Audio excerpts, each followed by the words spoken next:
Hello everybody, so today we're going to be talking about European business and the cultural differences between America and Europe.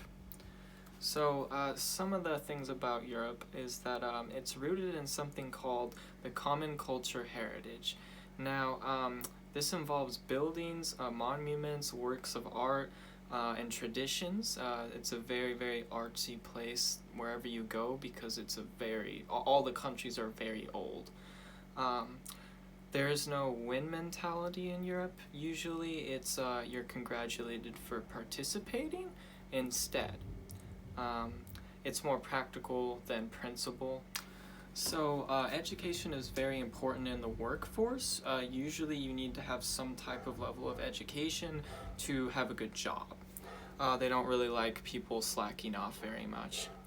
The currency in Europe is a euro, and 1 euro equals $1.19. So it's a little bit more than an American dollar. Tipping in Europe when you go places isn't usually necessary. Some of the countries don't really think that they think it's unnecessary. They don't really think that it's something that you should do. Always be courteous and polite when you're in Europe. They don't really like people being rude, and they're more on top of their game when it comes to politeness and manners. So you might offend them a little bit more easily being an American, saying things that we say. So some of the business ethics in Europe is that it's a civil law system, many different countries with differing systems and styles, so every country is different, every country has their government. Bribing can lead to fines, just like in America. If you were to bribe a cop, you would get in trouble for that. In America, we have a common law system, and it generally has a united system and style, so we're one country, they're a bunch of different countries. Bribing can lead to fines and prison time in America. So in Europe, it's usually just a fine. In America, you can literally go to jail. So either way, don't do that. So some of the business etiquette in Europe is that your clothes should fit really well. They shouldn't be too tight, but they also shouldn't be too baggy. Everyone is usually wearing professional clothing because they want to get good jobs. They want to come off well. Even like 16-year-olds are walking around, really well dressed because they want to impress people. For some countries, small talk is not necessary. In a work environment, people are more just working. They don't really engage in talking that much. Of course, that's not all countries, but a lot of them are like that. In places like Italy, France, and Ireland, small talk is more acceptable.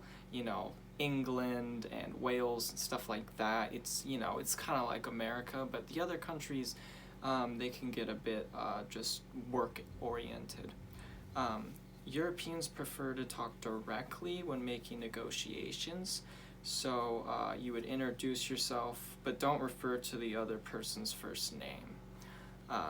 Avoid using American slang. Definitely avoid doing that. I made a few mistakes when I was in Europe, and there's a lot of slang that we think is just innocent, and it's not over there whatsoever. It can offend people.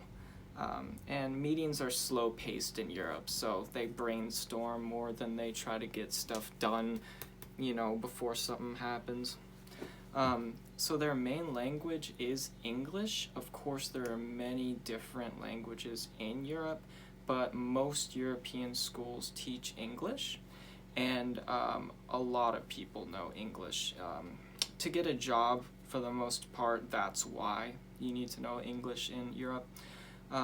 Basic language phrases, and this is, obvious, but it's hello, goodbye, thank you, please, yes, no.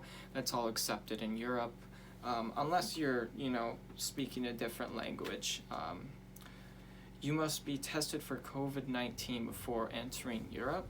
Most of the countries, if not all of them, will have a test before you go in, and when you get there, you have to quarantine for 14 days. So that's a new thing that's been happening over the last year.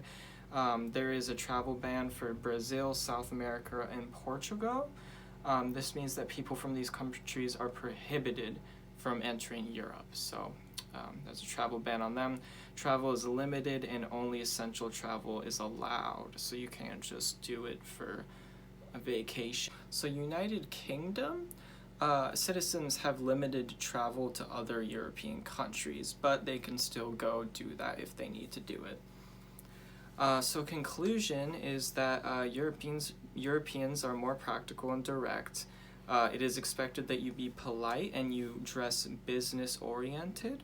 Your physical appearance matters almost as much as your business attitude. Non-essential travel is very limited in Europe. I hope you guys enjoyed my European business ethics presentation. Thank you very much for listening.